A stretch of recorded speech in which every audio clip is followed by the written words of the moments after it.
రుణమాఫీ, రైతు భరోసా, ఇందిరమ్మ ఇండ్లు, సర్కార్ జాబులు, ఆడోళ్లకు 2500, తులం బంగారం, స్కూటీలు ఇట్లా బొచ్చడున్నాయి కొట్లాడటానికి. పబ్లిక్ అక్కడికొచ్చేయన్ని పక్కకు నూకి ఆచిరాని పంచాతోటి ముంగటేసుకున్నారు ముద్దుగా. ఇద్దరిలోని పార్టీల పంచాది కింద తెలంగాణ ఆపద లెక్క మాట్లాడుకున్నాడే గమ్మతుంది. చూడురు మరి ఇయ్యాలేమైందో. నువ్వు నా ఇంటికి వచ్చినావు కదా, నేను నీ ఇంటికి వస్తాను. కౌశిక్ రెడ్డి గారు కండువా పట్టుకొని బయలుతుంటే ఆగబట్టిండ్రు పోలీసులు. జరసేపు కిసర బసర నడిచింది కానీ ఆడికెళ్ళి గదలనీయలే. నిన్నటి లొల్లి గురించి చెప్పుకుంటా.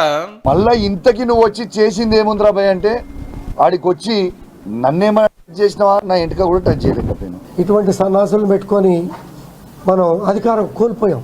సార్ ఇంకేదో కోరుకున్నట్టున్నాడు. ఈయనొక్కడే కాదు, గులాబీ ఎమ్మెల్యేలు లీడర్లంతా చెలో గాంధీలు కార్యం పెట్టుకుంటే ఎవరి ఇంట్లో ఆపేసిండ్రు. మా పార్టీలోనే ఉంటే మీ ఇంట్లోనే మన పార్టీ మీటింగ్ పెట్టుకుందాం అనేది కారోళ్ళ మాట. లేకుంటే హెడ్ ఆఫీస్ లో చేయండి. విస్తృత సమావేశం అంటే మొత్తం అందరు రావాలి కదా. అందరు రావడానికి గాంధీ ఇల్లు దొరికినది. ఇన్ని రోజులు ఎందుకు చేయలే? హరీష్ రావు ఇల్లు లేదా? సరే, నాకు దూకుడు ఎక్కువ ఉంటే దానం నాగేందర్ గారికి గోకుడు ఎక్కువ ఉన్నది. మా దగ్గర ఎట్లా ఉంటే ఆడవాళ్ళు ఉన్నారంటే ఒక్కసారి వదిలితే చాలు, ఏముంటాయి పై మీద. ఆడికి పోతే మళ్ళా లొల్లి అవుతుందని ముఖ్యమైన లీడర్లు అందరినీ హౌస్ అరెస్టులు చేసిర్రు బయటికి రాకుండా.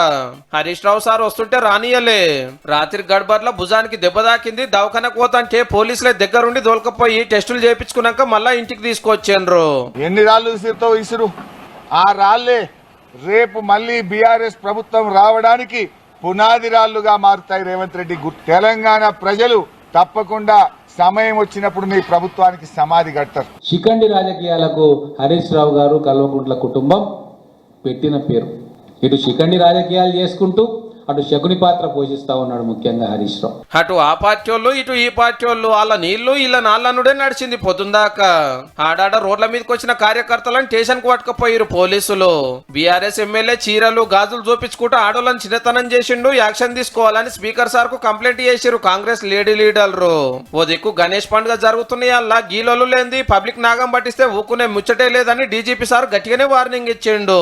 కీసులాట సురువై 3 రోజులు ఇక నన్ను ఆగుతారో లేదో మరి.